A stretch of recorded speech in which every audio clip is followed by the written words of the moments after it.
Welcome, my fellow Clashers, and thank you so much for spending a small part of your day with Clash of Clans attacks. Today we are focusing on 3-star attacks at Town Hall 11. Now, the update only recently being released, a lot of players obviously still working on their upgrades, but right here I found a player with a maxed out Grand Warden, yes, Pad, a Titan 2 player. Now obviously some of his other defenses are still upgrading, but the Eagle Artillery and the Grand Warden are in full effect. And now right away, I think players are starting to see that this style-based design is absolutely the wrong base to have post Town Hall 11. People using Go Wee Wee so often, it has become a solid 3-star attack strategy against bases that have a lot of large enclosures like this.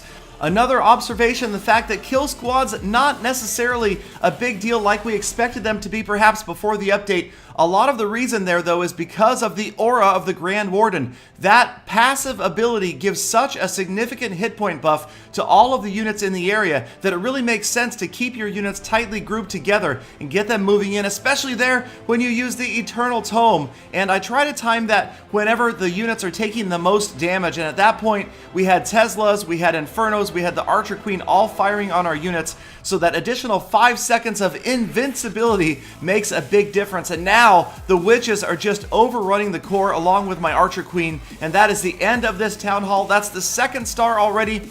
The Eagle Artillery is doing its best, but we have so many units moving through this base, a big wave just washing through from right to left. I've got the Kings and Golems up at the top, I've got the Witches and the Archer Queen and the Grand Warden in the middle, and another Golem working on the Eagle Artillery. Again, it's within his dead zone, or its dead zone I should say, so the Eagle Artillery unable to fire on that Golem that's banging up against the walls, and the artillery goes down, 77% damage. That was the last shells that will fall on my units as they work their way through the back door trying to get out desperately. That extended range from the Grand Warden and of course the Archer Queen working out as they fire over the walls. There they go, they have breached the level 11 wall. They are out, 86% damage, and it really looks like it is absolutely going to be a 3-star attack at this point. You can see the little baby cannon down there on the far left, can't do much.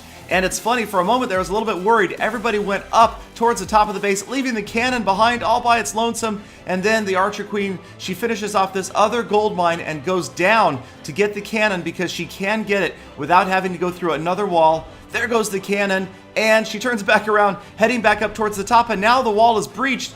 But the queen will always be the queen, and rather than going the easy route, she goes after the wall instead. So she gets through the wall, but we've got plenty of time, and the last cannon is going to fall, and that is going to wrap up a 3-star attack right there. And at Legend League, 11 trophies is a huge take.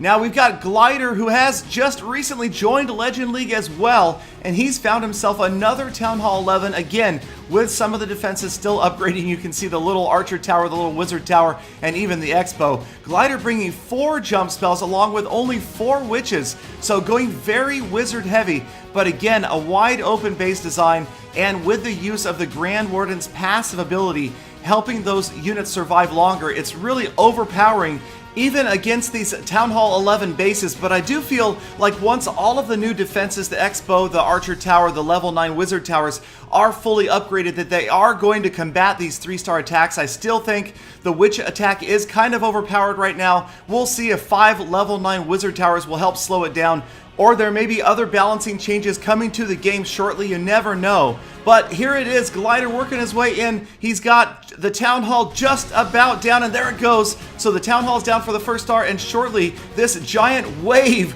of units, it's like a tsunami rolling through this base, absolutely crushing everything in its path. Giant bombs going off, but the wizards, the witches, seem to be protected by the golems and by the skeletons that lead the way, the crest of the wave.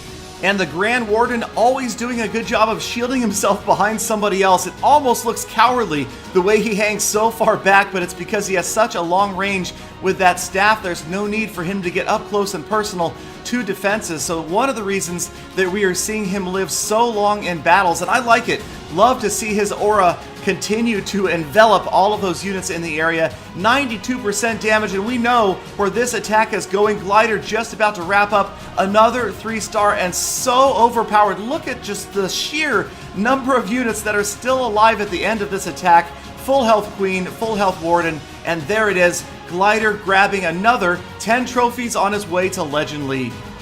Next up, none other than Apex, and Apex is really the guy I have to thank for encouraging me to switch from dragons over to witches. Again, he was doing it early on, right after Town Hall 11 came out, and it makes sense. I mean, level 3 witches, gotta try them out, and sure enough, they are so powerful. 5 skeletons at a time, 10 up at any given time from each witch. So if you bring 8 witches, you're looking at 80 skeletons on the map. And there is no Inferno, I don't care if it had 10 streams coming out of it, that is going to be able to stop it.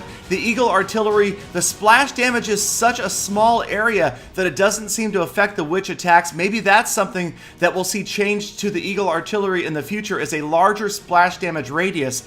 But who knows, in any case, Apex is just mowing through this base. Yes, it is another 3-star wave of destruction, led or trailed by the Grand Warden, but again, that aura so powerful and so wide. Look at how it envelops just about every unit in the core, and that's again why these bases are going to be a thing of the past very shortly.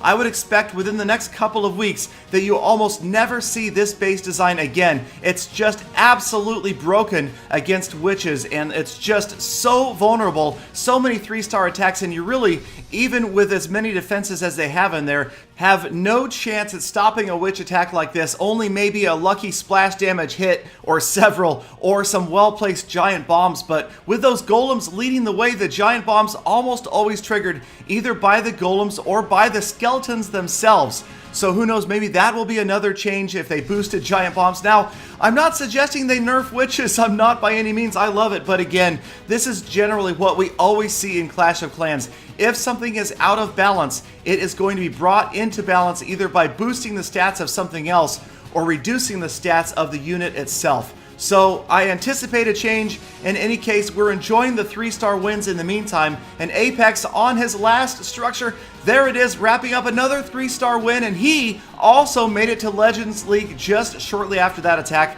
So thank you guys again, as always, for sticking around and watching the entire episode. I appreciate every last one of you. I hope you guys have a chance to check out my other videos, subscribe for daily Clash of Clans content, and of course, I hope to see all of you back here again tomorrow for more full attacks.